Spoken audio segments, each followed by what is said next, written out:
kajwi uyu umusore kugenda ujya abafura benshi cyane kuri TikTok, buri munsi ari kugenda atumbagira.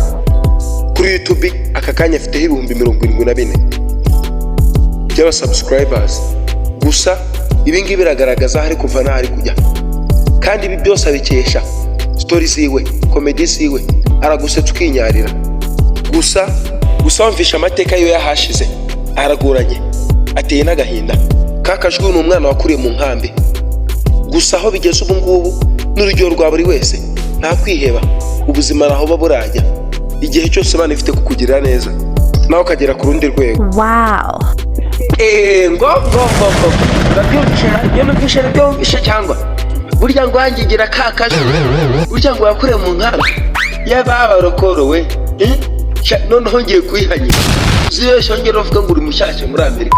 Yo vuga ngo ngewe kakajwi ubu ngubu nk'uko mubizi ndi mushyashya mu nkambi.